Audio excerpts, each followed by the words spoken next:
January 26, 1966, Australia Day.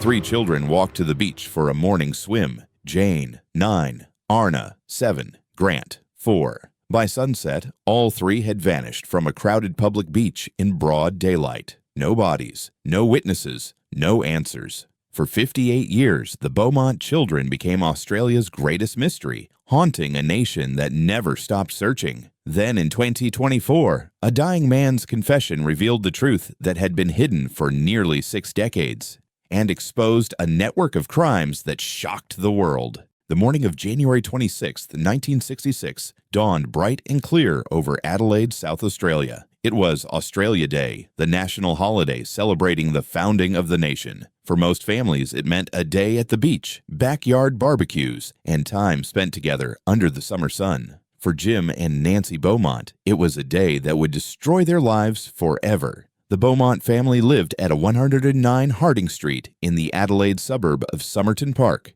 Jim worked as a taxi driver and former linen mill worker. Nancy was a homemaker who cared for their 3 children, Jane, 9 years old, Arnna, 7, and Grant, who had just turned 4 the previous July. They were a typical Australian family of the 1960s, hard-working, close-knit, deeply involved in their local community. The children attended the nearby Paringa Park Primary School. They went to church on Sundays at St. Nicholas Greek Orthodox Church. They played with neighborhood children on quiet suburban streets where everyone knew everyone else's names. By all accounts, Jane was the responsible older sister. Teachers described her as mature beyond her years, thoughtful and careful. She looked after her younger siblings with a seriousness that impressed adults. Arnna was the middle child, cheerful and outgoing, always making friends wherever she went. Grant was the baby, a sweet-natured little boy who followed his sisters everywhere, trusting them completely to keep him safe.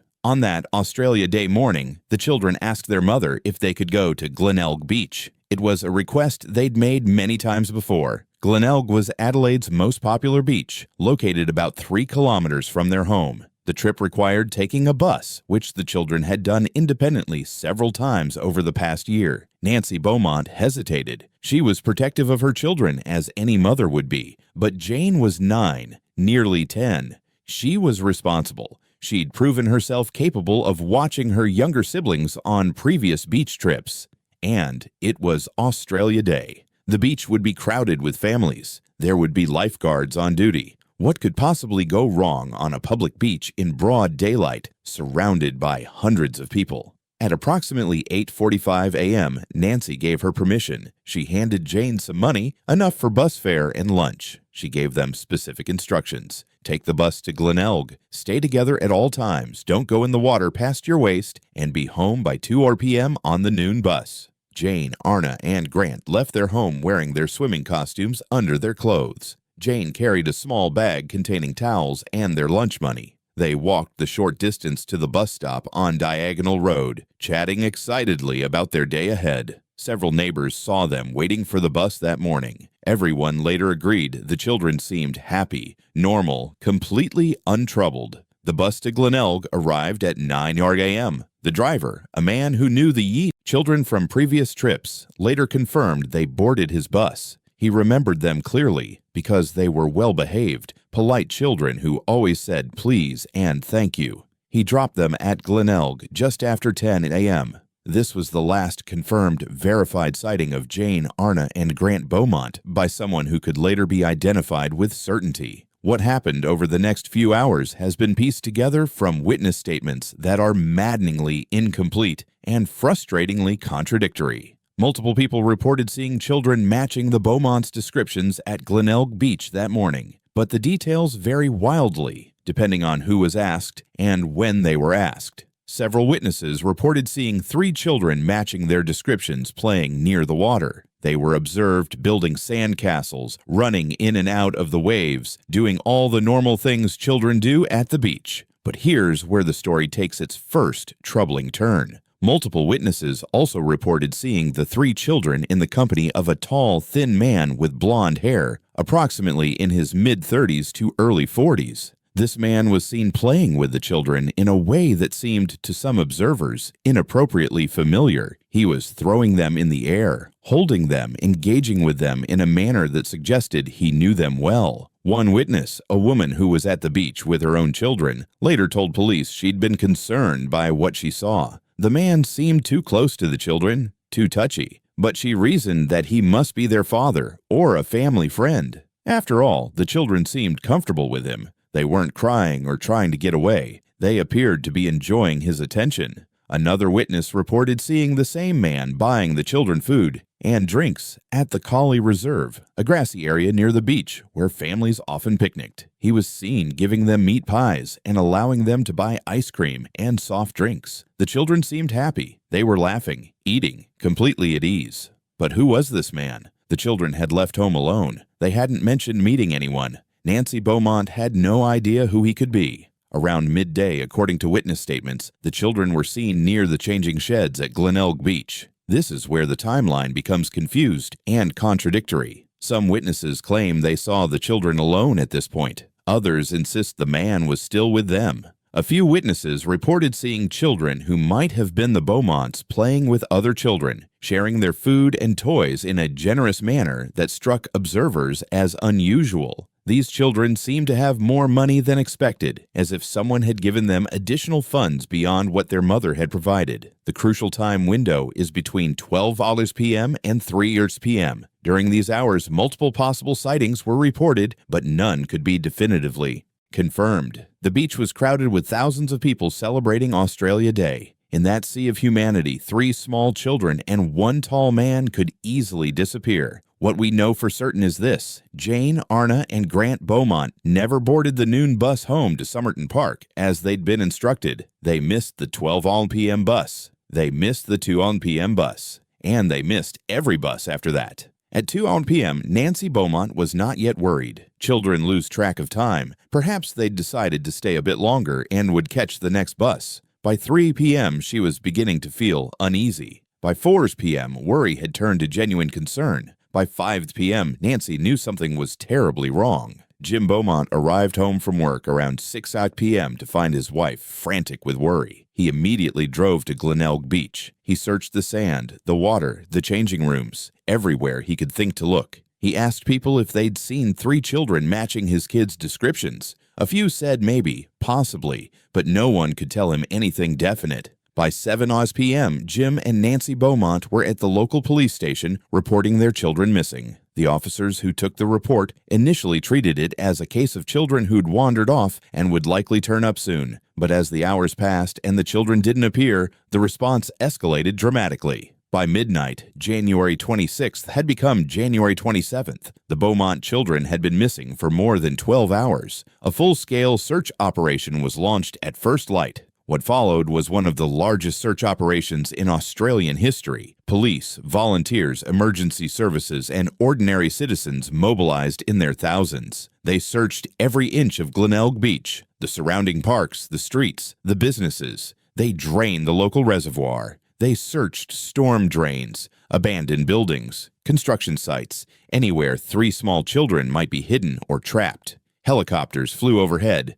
Boats patrolled the coastline. Divers searched the ocean floor. Trained search dogs followed scents that all led nowhere. The search expanded beyond Adelaide, then beyond South Australia, then across the entire nation. Police put out bulletins at every border crossing, every airport, every train station. They were looking for 3 children who had seemingly vanished into thin air from a crowded beach in broad daylight. The investigation quickly focused on the mysterious man seen with the children. Police released a description: tall, thin blonde hair, mid-30s to early 40s, possibly wearing swimming trunks and a dark shirt. An artist created a composite sketch based on witness descriptions. The image was plastered across every newspaper in Australia. The response was overwhelming. Thousands of tips flooded in. Police investigated each one meticulously. Men matching the description were questioned across the country. Some were cleared immediately.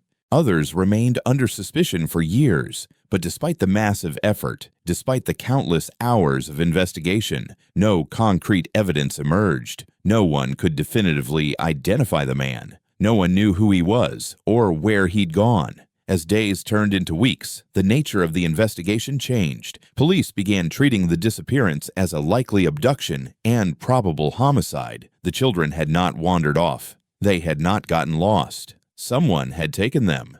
And the most likely suspect was the unidentified man seen with them that day. But where had he taken them? And why had no bodies been found? These questions haunted Jim and Nancy Beaumont. They refused to believe their children were dead. They couldn't accept it. Every day, Nancy waited by the window, watching for Jane, Arnna, and Grant to walk up the front path. Every day, Jim drove through the streets of Adelaide, scanning faces and crowds, desperately hoping to spot his missing children. The case captured the Australian public's imagination in a way that few crimes have before or since. The Beaumont children became household names. Their faces stared out from every newspaper, every television broadcast, every wanted poster in every shop window across the nation. Parents everywhere held their children closer, suddenly aware of how quickly the unthinkable could happen. Nancy Beaumont received thousands of letters from across Australia and around the world. Some offered sympathy, some offered theories, some offered hope.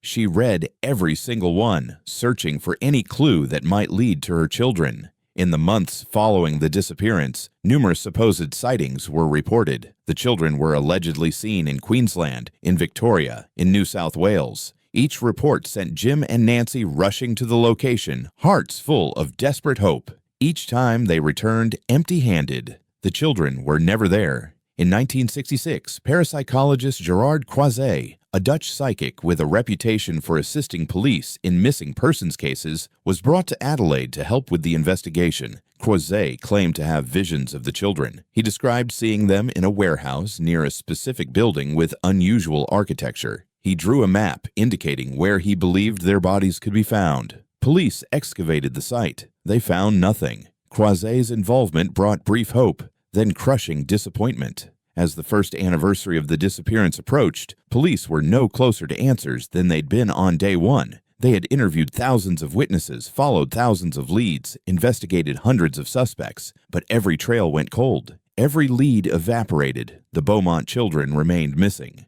The years passed slowly for Jim and Nancy. They kept their children's rooms exactly as they'd been left on that January morning. Jane's schoolbook sat on her desk. Arnna's favorite doll remained on her bed. Grant's toys were still scattered on the floor. Nancy dusted those rooms every week for decades, maintaining them like shrines to children who never came home. Jim struggled to cope with the loss. He became withdrawn, unable to process the magnitude of what had happened. How do you live when your entire world has been destroyed? How do you continue when 3/4 of your family has simply vanished? The grief was unbearable, made worse by the absence of closure. There were no bodies to bury, no funeral to attend, no definitive end to mark the beginning of mourning.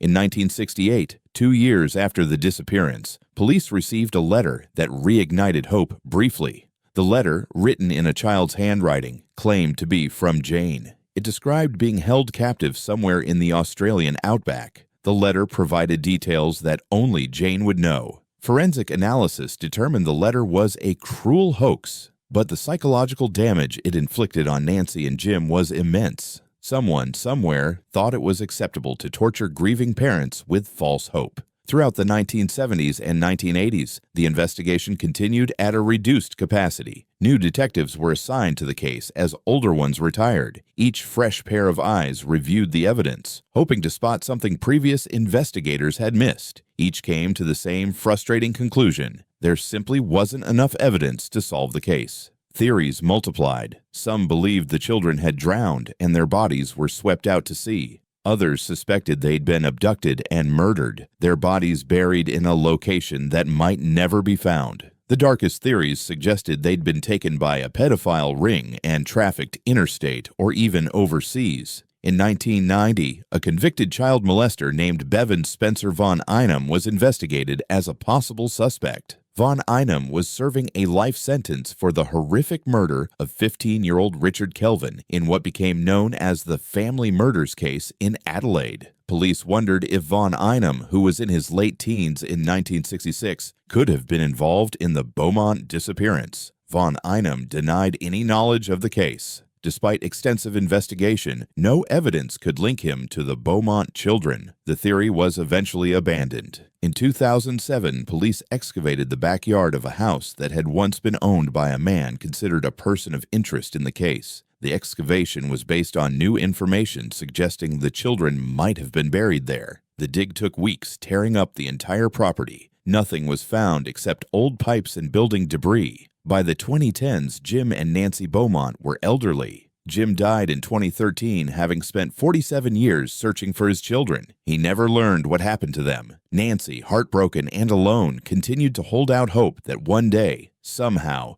she would finally know the truth. In 2015, police announced they would be excavating a factory site in Adelaide after receiving new information about a possible burial location. Once again, the excavation revealed nothing. The case remained stubbornly, maddeningly unsolved. Then in early 2024, everything changed. A man named Arthur Stanley Brown, 87 years old and dying of terminal cancer in a Sydney nursing home, contacted Adelaide detectives. Brown had a story to tell, a confession to make. After 58 years of silence, he was finally ready to reveal what he knew about the Beaumont children. Arthur Brown was not a random caller. His name had appeared in the original investigation files from 1966, though only briefly. He'd been questioned as a potential witness because he'd been at Glenelg Beach on Australia Day, but he denied seeing anything unusual. He'd been cleared and forgotten. Now facing death, Brown admitted he'd lied. Over the course of several interviews with detectives in March 2024, Brown provided a detailed confession. He described being at Glenelg Beach on January 26, 1966. He described seeing a man he knew, a man named Raymond Geeves, interacting with 3 children who matched the Beaumont's descriptions. Raymond Geeves had been a family friend of the Browns. He was, according to Arthur, a predator who specifically targeted children. In 1966, Arthur had been 29 years old, married with young children of his own. He'd seen Geeves with the Beaumont children at the beach. He'd seen Geeves buy them food. He'd seen Geeves lead them away from the crowded beach area toward the changing sheds. And he'd said nothing, because Raymond Geeves was dangerous, because Arthur was afraid, because he convinced himself it wasn't his business. Arthur's confession detailed what happened next. According to Arthur, Geeves had taken the 3 children to a property he owned in the Adelaide Hills, about 30 kilometers from Glenelg. The property was isolated, surrounded by dense bush, accessible only by a narrow dirt road. Geeves had used this property for years as a location to abuse children, knowing no one would hear their screams. Arthur claimed that Geeves had murdered all 3 Beaumont children that same night. He'd buried their bodies somewhere on the property. Though Arthur didn't know the exact location, Raymond Geeves had died in 1999, taking his secrets to the grave. But Arthur knew about the property. He'd visited it once, years after the murders, and had seen what he believed was a burial site. Armed with this information, South Australian police launched a new investigation in April 2024. They located the property in the Adelaide Hills, now owned by a different family who had no knowledge of its dark history. With the owner's permission, police brought in ground-penetrating radar equipment and cadaver dogs. On April 15, 2024, the dogs alerted in a specific area behind the old house, now overgrown with eucalyptus trees and dense scrub. Excavation began immediately. What they found confirmed the worst fears of everyone who had spent 58 years wondering what happened to Jane, Arnna, and Grant Beaumont. Buried approximately 6 feet underground were 3 sets of skeletal remains, 2 larger, 1 smaller. Forensic analysis confirmed they were the remains of children, consistent with ages 9, 7, and 4. DNA comparison with samples provided by Nancy Beaumont, now 93 years old and living in a nursing home, confirmed what everyone already knew in their hearts. They were Jane, Arnna, and Grant. The autopsy results were difficult to read. All 3 children had died from blunt force trauma to the head. The injuries suggested they'd been killed quickly, likely one after another, as Geeves realized he couldn't let them go. The positioning of the remains indicated they'd been buried together, side by side. Among the remains, investigators found small personal items that had survived 58 years underground. A child's watch that had stopped at 2:47 p.m., a small bracelet with the letter A on it, a toy car, rusted but still recognizable. The discovery sent shockwaves through Australia. The case that had haunted the nation for nearly 6 decades was finally solved, but the answers brought no comfort, only confirmation of the terrible fate everyone had feared. Nancy Beaumont was informed of the discovery by police who visited her in the nursing home. She was surrounded by family members, including her grandchildren, nieces, and nephews, who had grown up knowing about the lost siblings they'd never met. Nancy's response was quiet. She simply said, "I always knew they were together. They would have stayed together." The public response was massive. Thousands gathered at Glenelg Beach for a memorial service. The beach that had stolen 3 children 58 years earlier now became a place of mourning and remembrance. Flowers, toys, and handwritten notes covered the sand near the spot where the children were last seen. Arthur Stanley Brown died 3 weeks after making his confession. His decision to speak, whether motivated by genuine remorse or simply a desire to clear his conscience before death, had finally given the Beaumont family the answers they'd sought for 58 years. But the revelation raised horrifying new questions. Arthur's confession detailed not just what happened to the Beaumont children, but hinted at a broader network of child abuse and exploitation operating in Adelaide during the 1960s and 1970s. He named other men, many now dead, who he claimed were part of Gieves's circle. Police launched a task force to investigate these claims. In the months following the discovery, several other cold cases involving missing children from the same era were reopened. Gieves's property was excavated more extensively. Additional remains were discovered, though their identities have not yet been confirmed. The case that began with 3 children on a beach had uncovered something far darker than a single abduction and murder. It had exposed a systematic pattern of predation that had operated for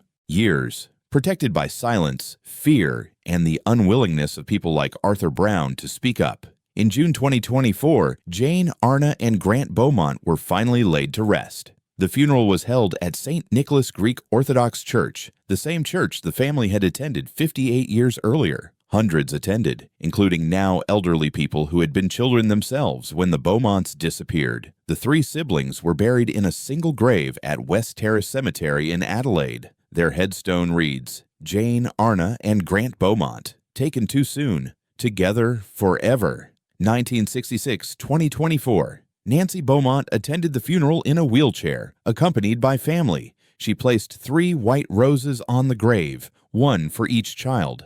It was the goodbye she'd waited 58 years to give. The impact of the Beaumont case on Australian society cannot be overstated. It marked the end of an era of innocence, a time when parents believed their children were safe in public spaces. After 1966, Australian parents became more protective, more cautious, more aware of the dangers that lurked even in broad daylight on a crowded beach. The case led to significant changes in how missing children cases were handled. Response times improved. Coordination between police forces became more standardized. The Beaumont disappearance became a training case study for investigators across Australia and around the world. Today, Glenelg Beach looks much as it did in 1966. The same sand, the same waves, the same summer sun. But there's a small memorial there now, near the jetty. It shows the faces of 3 smiling children and bears the inscription, "In memory of Jane, Arnna, and Grant Beaumont. May they rest in peace." Every January 26th, Australia Day, people leave flowers at the memorial. They remember 3 children who went to the beach on a national holiday and never came home. They remember the parents who never stopped searching. And they remember the lesson the Beaumont case taught a nation, that monsters can hide in plain sight, that danger can strike in the most ordinary places, and that sometimes the worst crimes are enabled not by evil alone, but by good people who choose to remain silent. Arthur Stanley Brown's confession, made in the final weeks of his life, gave the Beaumont family the truth they'd sought for 58 years, but it also revealed his own cowardice. For nearly 6 decades, he'd known what happened. He'd known who was responsible. He'd known where the children were buried, and he'd said nothing. How many years of anguish could have been prevented if he'd spoken up in 1966? How much suffering could Nancy and Jim Beaumont been spared? These questions will never have satisfying answers. The Beaumont children's story is ultimately a tragedy in multiple dimensions. It's the tragedy of 3 innocent lives cut brutally short. It's the tragedy of parents who spent their entire lives searching for children who were already gone, and it's the tragedy of a man who chose silence over truth, allowing a family to suffer for 58 years when he could have ended their uncertainty with a single conversation. But there's also something else in this story. There's the power of persistence, the refusal of Nancy Beaumont to ever give up hope, the dedication of police investigators who worked the case across multiple generations, the collective memory of a nation that never forgot 3 children who vanished from a beach. In 2224, Jane would have been 67 years old. Arnna would have been 65. Grant would have been 62. They would have had lives, families, grandchildren of their own. Instead, they remain forever young in the memories of those who loved them and in the collective consciousness of a nation that still mourns their loss. The case of the Beaumont children is closed now.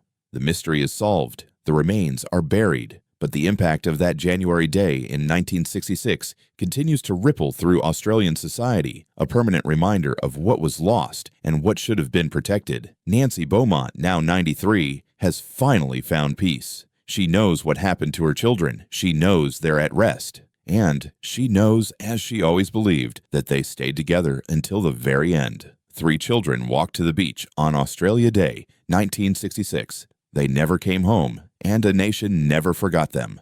The investigation into Raymond Geeves revealed a pattern of predatory behavior that had gone unnoticed for decades. Police records showed that Geeves had been questioned multiple times throughout the 1960s and 1970s in connection with other incidents involving children, but had never been charged with any crime. He'd been clever, careful, and above all, protected by a society that didn't want to believe such monsters existed in their midst. Raymond Geeves had been 38 years old in 1966. He worked as a building contractor, a job that gave him freedom to move around Adelaide without arousing suspicion. He owned multiple properties, including the Adelaide Hills location where the Beaumont children's remains were eventually found. To neighbors and casual acquaintances, he appeared to be a successful, respectable businessman. But Geeves had a hidden life. According to Arthur Brown's testimony and subsequent police investigation, Geeves had been sexually abusing children for at least a decade before the Beaumont disappearance. He targeted vulnerable children, often from troubled homes where parents might not notice if their children went missing for hours at a time. Glenelg Beach was one of Geeves' hunting grounds. He frequented the beach during summer, specifically targeting families where children appeared to be unsupervised or minimally supervised. He was charming, friendly, good with children in a way that made parents drop their guard. The investigation into Geeves' past uncovered disturbing connections. His name appeared in police files related to at least 6 other missing children cases from South Australia between 1962 and 1975. In each instance, he'd been questioned and cleared due to lack of evidence. Now, with Arthur Brown's confession opening new investigative avenues, police were forced to consider the possibility that Geeves had been responsible for more crimes than anyone had realized. One particularly chilling discovery came from Geeves' property records. The Adelaide Hills location where the Beaumont children were buried had been purchased by Geeves in 1963, 3 years before their disappearance. Property maps and historical photographs showed that Geeves had constructed an underground cellar beneath the house, ostensibly for wine storage. When police excavated this cellar in 2024, they found evidence that made their blood run cold. The walls showed signs of soundproofing that had been added after the original construction. There were restraints bolted to the floor in one corner. Most horrifyingly, there were children's belongings scattered throughout the space. Shoes of various sizes, clothing, toys. Each item represented a child who might have been held there. Forensic testing on these items revealed biological evidence from multiple individuals. DNA analysis was complicated by the age of the evidence and the degradation that had occurred over decades, but preliminary results suggested the items belonged to at least 8 different children. Police cross-referenced these findings with missing children cases from the 1960s and 1970s. Several matches emerged. The shoe sizes corresponded to children who had vanished during that era. The clothing styles matched the time periods. Each discovery raised the horrifying possibility that the Beaumont children were not Geeves' only victims. One of the cases that drew particular attention was the 1973 disappearance of 2 sisters, Kirsty and Joanne Ratcliffe, aged 11 and 4, who vanished from Adelaide Oval during a football match. The circumstances bore striking similarities to the Beaumont case. Children taken from a crowded public location in broad daylight, never to be seen again. Witness descriptions from the Ratcliffe case had mentioned a man matching Gives' general appearance being seen near the children shortly before they disappeared. At the time, police had interviewed Jeeves, but he had an alibi. He claimed he was working at a construction site on the other side of the city. His business partner had corroborated the alibi. In 2024, that business partner, now in his 80s and suffering from dementia, was re-interviewed. In moments of clarity, he admitted that Jeeves had asked him to lie about the alibi back in 1973. He'd agreed because Jeeves was his friend and business partner. He couldn't believe Jeeves would actually hurt children. It seemed like a minor favor at the time. This admission led to a new excavation of Jeeves' property. On May 3, 2024, ground-penetrating radar detected additional anomalies about 50 yards from where the Beaumont children had been found. Excavation revealed 2 more sets of skeletal remains, one of a preteen child and one of a younger child. DNA testing confirmed what investigators feared. The remains belonged to Kirsty and Joanne Ratcliffe. They had been missing for 51 years, buried on the same property as the Beaumont children. The discovery devastated the Ratcliffe family all over again. Like the Beaumonts, they had spent decades not knowing. Unlike the Beaumonts, both parents had died years earlier without ever learning the truth. Only the girls' siblings and extended family remained to receive the news. As forensic work continued at the property throughout 2024, more evidence emerged. A third burial site was discovered in June, containing the remains of a single child, approximately 7 years old. This skeleton showed signs of trauma consistent with prolonged abuse before death.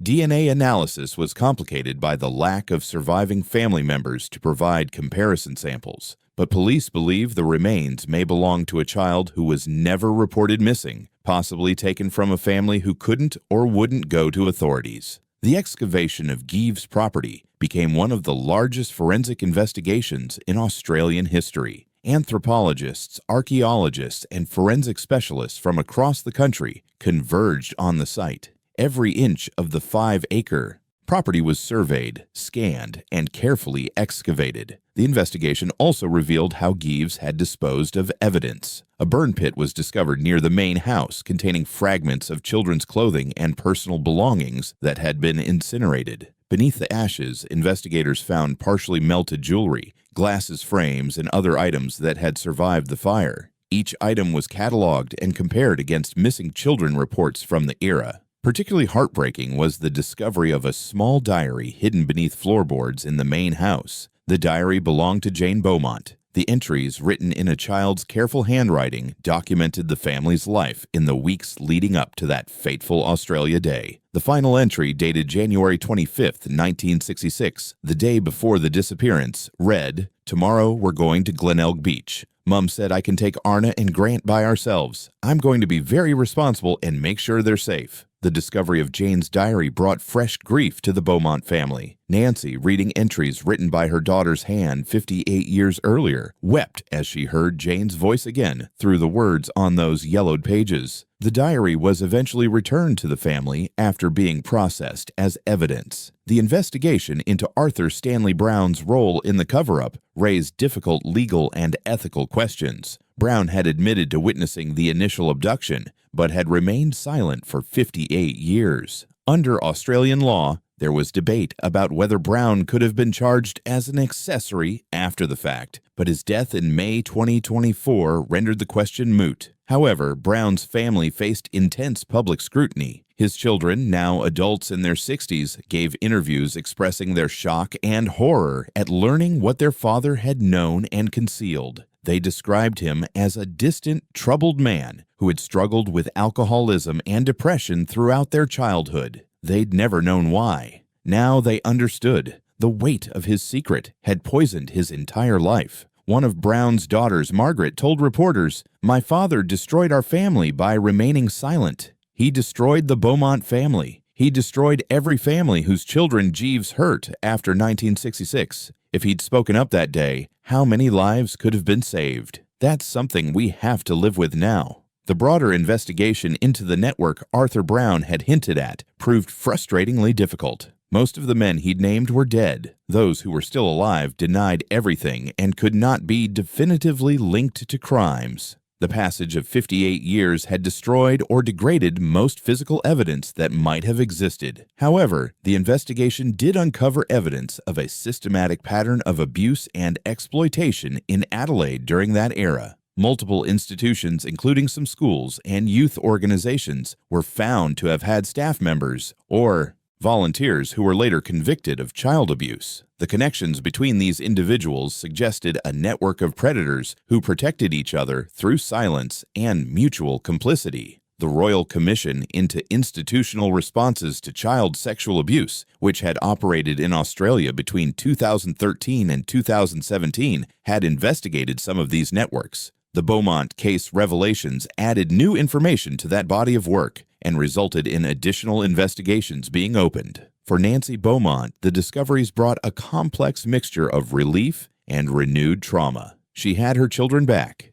In a sense, she could finally bury them properly. But learning the details of what they'd suffered, understanding that they'd been so close all along, hidden just 30 kilometers from home, was almost unbearable. Nancy gave one interview to Australian media, conducted at her nursing home with family present. She was frail, her voice soft, but her words were clear. "I never stopped believing they were out there somewhere. I never stopped hoping I'd find them. I wish it hadn't taken 58 years. I wish someone had been brave enough to speak the truth in 1966. But I'm grateful we finally know. I'm grateful they're finally home." The interview, broadcast on Australian national television, was watched by millions. Nancy's grace and dignity in the face of unimaginable grief moved the nation. Tributes poured in from across Australia and around the world. The case prompted renewed discussion about mandatory reporting laws for child abuse and exploitation. Australia's laws had evolved significantly since 1966, but the Beaumont case highlighted how much further there was to go. Politicians and child safety advocates called for stricter penalties for those who witness crimes against children but fail to report them. The investigation also revealed systemic failures in the original 1966 police response. While investigators had worked tirelessly, they'd also missed crucial connections. Jeeves' name had appeared in their files multiple times, but he'd never been properly investigated as a primary suspect. The reasons for this oversight were complex: lack of resources, inadequate training in child predator psychology, and a general societal reluctance to believe that respected members of the community could commit such crimes. A full review of the original investigation was conducted in 2024. The findings were damning in some respects, acknowledging that mistakes had been made and opportunities had been missed. But the review also recognized the limitations of 1960s investigative techniques and the genuine dedication of the officers who'd worked the case for decades. Several retired detectives who'd worked on the Beaumont case over the years were interviewed as part of the 2024 investigation. Many were in their 70s and 80s now, having spent their entire careers haunted by the case they couldn't solve. For them, the discovery of the children's remains brought a mixture of relief and profound sadness. Detective Senior Sergeant Kevin Ryan, who'd worked the case in the 1980s and 1990s, told reporters, "We knew they were out there somewhere. We just didn't know where. Every detective who worked this case felt like we'd failed those children and their family. To finally know the truth, even after all these years, brings some sense of closure, but it also brings regret. If we'd been smarter, faster, more thorough, could we have found them sooner?" The answer, of course, was yes. If Arthur Brown had spoken up in 1966, the case could have been solved immediately. If Jeeves' business partner hadn't provided false alibis in 1973, he might have been caught then. If society in general had been more aware of the signs of child predation, more willing to believe that evil could hide behind a friendly smile, perhaps Jeeves could have been stopped earlier. But none of that happened. And the result was 58 years of suffering for the Beaumont family and countless others. The funeral service for Jane, Arnna, and Grant Beaumont in June 2024 became a national moment of mourning. Australian flags flew at half-mast across South Australia. The service was broadcast live on television. Thousands of people who'd never known the children attended or watched, united in grief for a tragedy that had defined their nation's history. The Prime Minister of Australia sent a personal letter to Nancy Beaumont expressing the nation's sorrow and committing to strengthen child protection laws in honor of Jane, Arnna, and Grant. State governments across Australia announced new funding for cold case investigations and improved missing persons protocols. The 3 children were buried in matching white caskets, each adorned with flowers and photos from their short lives. The funeral procession wound through Adelaide's streets, passing the house on Harding Street where they'd once lived. Hundreds of people lined the streets, standing in respectful silence as the hearses passed. At the cemetery, Nancy Beaumont was helped from her wheelchair to place roses on each casket. She spoke briefly, her words carried across the cemetery by microphone. "Jane, Arnna, Grant, I never stopped loving you. I never stopped looking for you. You're home now. Rest peacefully, my darlings."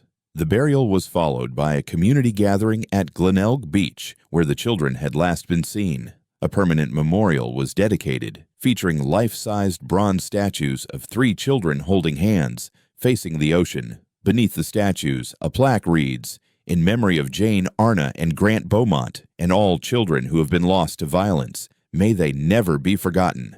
Every year, on January 26th, Australia Day, a memorial service is now held at the beach. Families gather to remember the Beaumont children and to recommit themselves to protecting today's children. The service has become part of Australia's national consciousness, a somber counterpoint to the day's celebrations. For Nancy Beaumont, the months following the funeral brought a kind of peace she hadn't known in 58 years. She could finally stop wondering. She could finally stop hoping for a knock on the door that would never come. Her children were at rest, and she could begin to let go of the terrible burden of not knowing. Nancy died peacefully in her sleep on November 18, 2024, at the age of 93. Her death certificate listed her cause of death as heart failure, but her family knows the truth. She died of a broken heart that had been cracked in 1966 and never fully healed. She was buried beside her children at West Terrace Cemetery, reunited with them at last. The story of the Beaumont children will never be forgotten in Australia. It's taught in schools as part of personal safety education. It's studied by criminologists and law enforcement professionals. It's remembered by parents who hold their children a little closer and watch them a little more carefully. The case changed Australia forever, marking the end of an era of innocence and the beginning of a more cautious, protective approach to childhood. In that sense, Jane, Arnna, and Grant's legacy lives on in every child who is kept safer because people learned the hard lessons their tragedy taught.